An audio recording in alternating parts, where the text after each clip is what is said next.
All right, next up, another guy, Rob Schmitt, not having a good time. Fireworks today inside the Republican Party. Why is everyone so sad? Rob is feeling Schmittier than usual. And it has gotten ugly as the president and Elon Musk traded blows fighting over the big... Wait, they were blowing each other? What? Sorry. Maybe they've made up after all. Beautiful bill and America's debt. It spilled out in a number of different ways. I love how he's just kind of like this back and forth. This apparently is his fucking tell when he knows he's got a shit hand. Anybody who's playing poker with Rob Schmitt, if your social life is that bad, if he starts doing this, that means he's like, oh, fuck. I got a deuce, a 7, a 5, a jack, and I'm fairly certain the card that lets you know who printed the cards.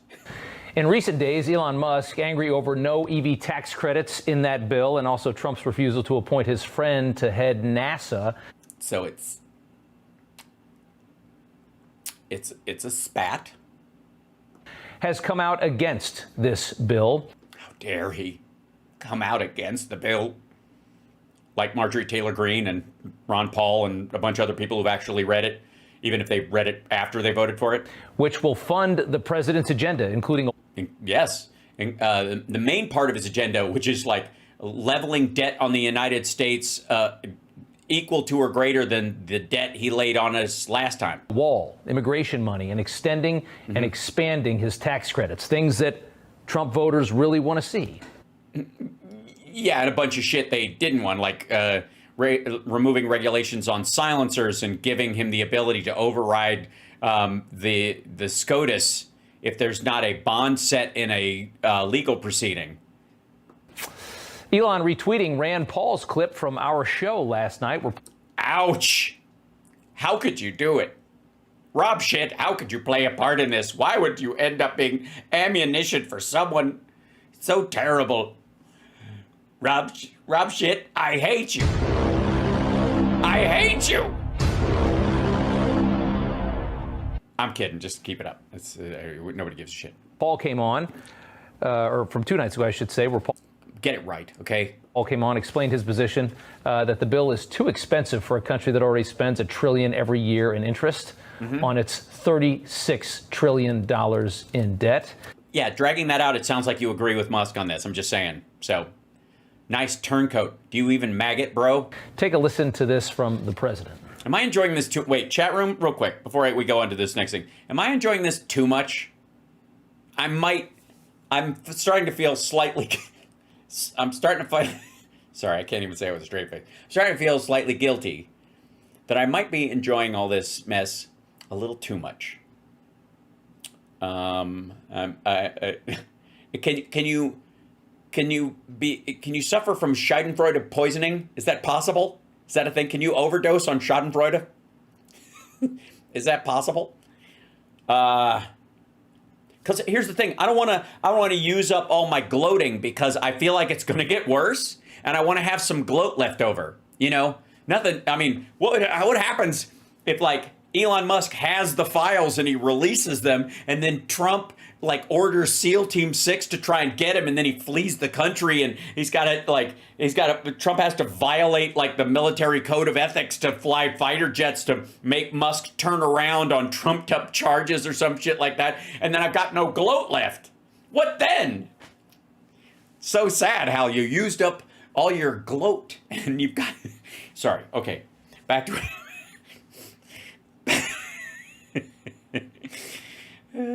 Yes, I'm managing my gloating. I don't want to run out. Okay, here we go.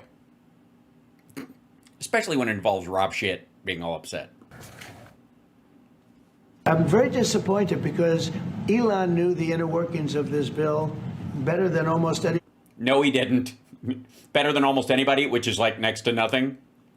Anybody sitting here, better than you people. He knew everything about it. He had no problem with it. All of a sudden he had a problem, and he only developed the problem when he found out that we're going to have to cut the EV mandate, because that's billions and billions of dollars. That's sad. And it really is unfair. It's unfair. Now, Elon disagrees with the way he phrased that and what he contends in that phrase there, but This is going to be a tough fight for Trump. So this is a fight about phrasing. Sorry, hold on. Run that by me again, Master Newsman. Really is unfair. Now, Elon disagrees with the way he phrased that and what he contends in that phrase there, but yes. So this is just it was a drive-by phrasing. This is going to be a tough fight for Trump voters to stomach. We can tell you. Yeah, not as bad as the screen cycling behind you. Trump's that base as like a scan line, like it's fucking 1970 something. Absolutely in love. Oh, Chris is worried that I will get bloat. Don't worry, I'm doing sit-ups. I'm working on it. With both these guys, probably the two most powerful men in the world that are now not for long in the midst of a pretty big fight. They came together to save the country from the horror. Some countries, not our countries. Yeah, the country, save country music. Of the American left. We saw it all happen. It was wonderful to see that last year. It was so wonderful last year when they didn't have any power, and then once they got in, they fucked it up. This has got to be heartbreaking. And that election won. Elon was the biggest, most powerful supporter that the president had. He spent not according to Trump. A fortune. He risked a lot. Yeah, but Trump says he would have won without him, so fuck him, right? Get the president into the White House. Risked his... Yes, I have, Grumpy Cat. Company. Elon became Trump's first buddy, wearing his MAGA hats. You mean he didn't buy his own hat? That was a gift? He's wearing a gifted MAGA hat?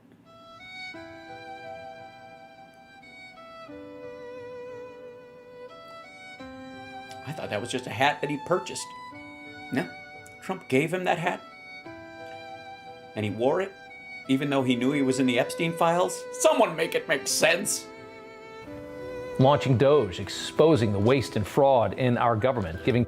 Well, not really. It's actually not finding any fraud at all. Like, no one's been charged. No one's going to be charged. And the waste was all a matter of opinion. I don't think it's wasteful to feed children and stop AIDS, but he does, and, agree to disagree. Congress a roadmap to destroy the thing that Americans hate the most, which is the size of government and just how much of our money that they just throw away. I'll have you know. But this afternoon... No. That is not the thing Americans hate most. We hate, in no particular order, cooked okra, mosquitoes, and that stuff that gathers underneath the cap in a twist-off ketchup bottle. That's top three right now. Yeah. Elon responded to Trump's Oval Office comments. It was not pretty. Elon saying Trump would have lost the election without him. Democrats would control the House and barely have the Senate, saying such ingratitude. And to that, the president responding, Elon was... Wait, sorry. We've seen these tweets before. Can we just all, watch fucking Rob Schmitt over here just grinding on this stuff? Worst day at work ever. Wearing thin. I just want to believe that this is the day it was take your kid to work day, or take your best friend to work day. And so he brought this guy from college who's like, wow, man, you're like a real newsman. And then he's got to see him fucking weeping in his office. We got to do a story on this. That he asked him to... Let me see the graphics again. Fuck. All right, put them up, but it might take me a couple times to get through it. Leave. You took away his EV mandate and forced everybody to buy electric cars that nobody else wanted. Elon says he never saw the big, beautiful bill that Trump says that he saw, but Elon wants... Oh, thank you, William. A slimmer version of it. He says you can't have a big and beautiful bill. It's got to be slim to be beautiful. Trump's team saying Elon and other fiscal hawks are dead wrong about how they see this bill, saying... Yeah, nobody gives a shit about that part. The argument that it was about the fucking bill is dead now. It died the second he's in the Epstein files. Nobody gives it, the fucking bill is an afterthought. It's doomed anyways, in its current form. And if you send it back to the House with any changes, they're going to lose 10 votes minimum, if not 30. So fuck them. But nobody cares. Nobody cares.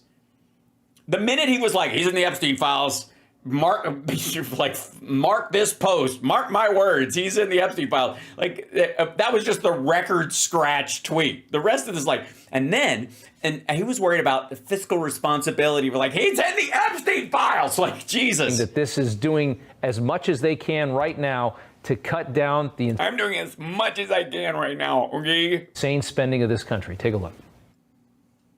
The bill is incredible. It's the biggest cut in the history of our country. We've never cut.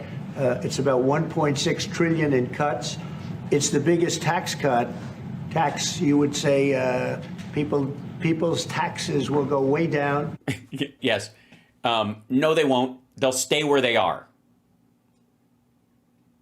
It doesn't bring people's taxes down. Well, some billionaires get a bunch of other breaks added to it, that even though the rate stays the same, they get to write off a lot more shit. That was added into it. So their taxes will go down from it. But every average person, anybody who makes a reasonable living or is even the upper middle class, their taxes will remain what they have been for the last few years. They're not going to go down at all. It's not a tax cut. You're going to stay exactly where you are if it goes through in its current form. If you're a person who buys a yacht, or you take fucking 10 guys to a strip club and call it a business meeting, then your taxes will go down because you can write that shit off. But it's the biggest tax cut in history. No, it's not. We are doing things in that bill that are unbelievable. I agree. A lot of people didn't believe they were in there, and then they read it, and they're like, I can't believe it. And you're like, well, you believe it now, don't you? Well, yeah, I just read it. Using the CBO scoring, they came out and scored the tariff revenue. We think it'll be the minimum of $2.8 trillion over the 10-year window. Yeah, but it's going to cost everybody more because the tariffs taken in will also raise the prices even above the tariff cost. You do realize that if you add $10 to the price of something, if they pass it along, it doesn't just become $10 higher. It's $10 plus the extra window that we need for profit on top of that. So you're going to get and then everybody else will, if you make stuff here, you'll be able to raise your prices to match the stuff that's coming in with the tariffs, because if somebody else is selling the same, basically you sell jeans for, $40 and they come from overseas, and you're selling jeans and you make them here and you don't pay a tariff, your American jeans could be $25, but you'll sell them for $35. So if they used to be $25, the price has gone up everywhere. Like, fuck off. Which actually puts the bill in surplus if you include the tariff revenue, which they won't do. Right, because there's other costs that go with it. Shit. So, yeah. You've got two CSL. sides of this thing, right? You've got them saying we've got tariff revenue, which is going to be probably about $250 billion a year, about $250 billion a year is what it looks like, maybe a little bit more. And really the point is this: it's how difficult it is to get big things like this done in government. Remember, Oh, you mean like the infrastructure bill that sailed right the fuck through because Biden knew what the fuck he was doing and they worked really hard on it and they got it done?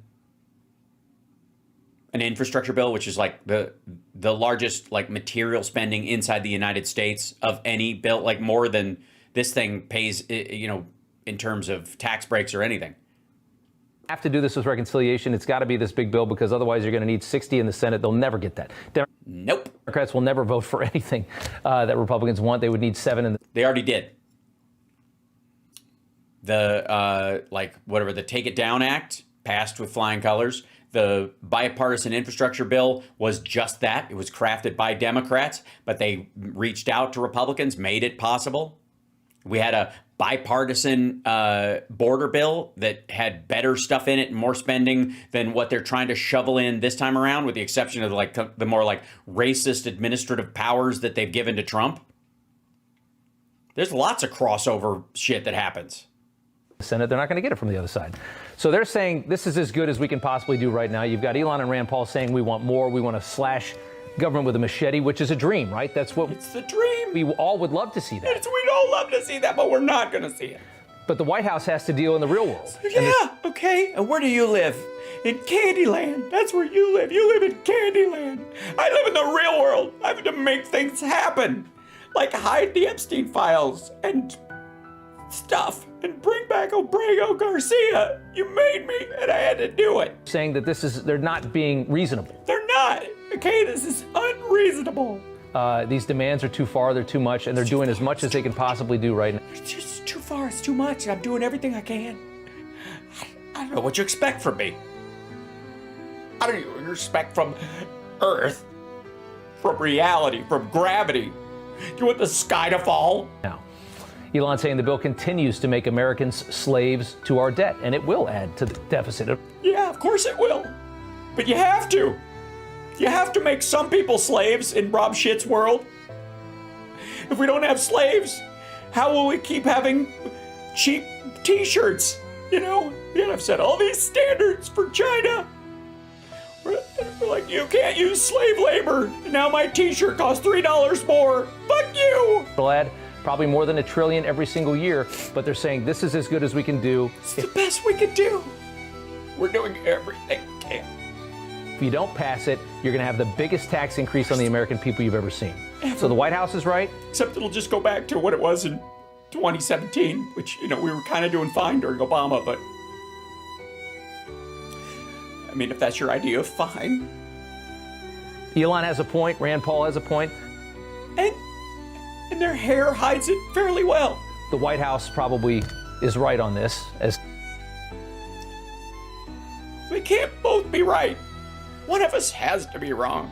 sad as it is to say, It's very sad. it's hard to move government as fast as these people are demanding that it move. It's hard. How dare they? It's like somebody promised that it could all be done really quickly, so fast it'll make your head spin in one phone call, and it can't be. It can't be done that way. It takes time. These things are complicated. They take a lot of work and a lot of compromise. You can't just roll in there and go, do it, and it magically happens. Who the fuck ever told you that? Trump? Oh yeah, well he did, that's true. But I mean, besides him, what do you mean he's president? Damn it. To change government this rapidly, it's very hard to do. It's very hard. It's hard on all of us, Rob Schmitt. We've been investigating this all week, and that's what it seems like. He's looked at it, okay? He wants you to know he's looked very hard into it, okay? Elon retweeting Trump himself actually from 12 years ago, saying this was the president back in 2013. I can't believe the Republicans are extending the debt ceiling. I'm a Republican and I'm embarrassed. It's so true and yet so wrong at the same time. How sad is it at Newsmax? They're standing around with tears in their eyes.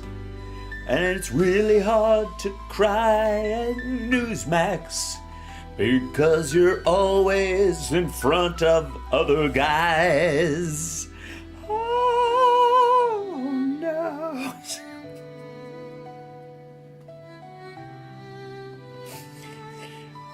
I'm gonna run out of gloat. I know it. I'm gonna run out of gloat. We'll be gloatless if we're not careful.